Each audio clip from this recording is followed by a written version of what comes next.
అడిగం చేసిన కొందరు అధికారులు ఇప్పుడు యూటర్న్ తీసుకుంటున్నారు. వచ్చే ఎన్నికల్లో టీడీపీ కూటమి అధికారంలోకి వచ్చే అవకాశం ఉండడంతో ప్లేట్ ఫిరాయిస్తున్నారు. నిన్నటిదాకా ప్రతిపక్ష నేతల్ని ఇబ్బంది పెట్టిన అధికారులు ఇకపై న్యాయబద్ధంగా పనిచేస్తామంటున్నారు. దీపం ఉండగానే ఇల్లు చక్కదిద్దుకోవాలి అన్నట్లు సేఫ్ ప్లేస్ లోకి వెళ్లే ప్రయత్నాల్లో వారంతా ఉన్నారు. ఇక సీఎం పేషి నుంచి కింది స్థాయి వరకు స్థానాలు వెతుక్కుంటున్నారు.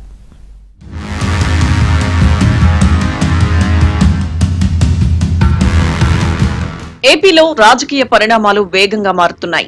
ఎన్నికల ముందు అధికార ప్రతిపక్షాల మధ్య లెక్కలు తారుమారవుతున్నాయి. నిన్న మొన్నటిదాకా తెలుగుదేశం జనసేన కూటమి కలిసి పోటీ చేయబోతున్నాయని, సీట్ల సర్దుబాటు కూడా ఫైనలైజ్ కావడంతో బీజేపీ రావడం లేదని అందరూ భావించారు. చంద్రబాబు, పవన్ కళ్యాణ్ కలిసి ఒకే వేదికపై నుంచి సీట్ల సర్దుబాటుపై ప్రకటన చేయడంతో పాటు అభ్యర్థుల తొలి జాబితాను కూడా ప్రకటించారు. రాష్ట్రంలో అధికార పార్టీ నేతలు, వారికి అనుకూలంగా ఉన్న blue media, YCP social media, Paytm బ్యాచ్లు కలిసి టీడీపీ, బీజేపీ మధ్య పొత్తు లేదని, చంద్రబాబు చేస్తున్న ప్రయత్నాలు విఫలమయ్యాయంటూ పెద్ద ఎత్తున ప్రచారం చేశాయి. చివరకు బీజేపీ ఆహ్వానం మేరకు రెండోసారి చంద్రబాబు, పవన్ కళ్యాణ్ ఢిల్లీ వెళ్లారు. 3 రోజుల పాటు ఢిల్లీలోనే ఉండి అమిత్ షా, జేపీ నడ్డాతో చర్చలు జరిపారు. తెలుగుదేశం ఎన్డీఏలో చేరుతోందని, ఆ పార్టీని స్వాగతిస్తున్నామంటూ బీజేపీ ప్రకటించింది. దాంతో ఇప్పటిదాకా అధికార వైసీపీతో అంటకాగిన అధికారులు ఇప్పుడు తీవ్ర ఆందోళన చెందుతున్నారు. ఎన్డీఏ కూటమిలో టీడీపీ చేరడంతో ఇకపై బ్యాలెన్స్డ్ గా ఉండాలని, న్యాయం వైపే నిలబడాలని భావిస్తున్నారు.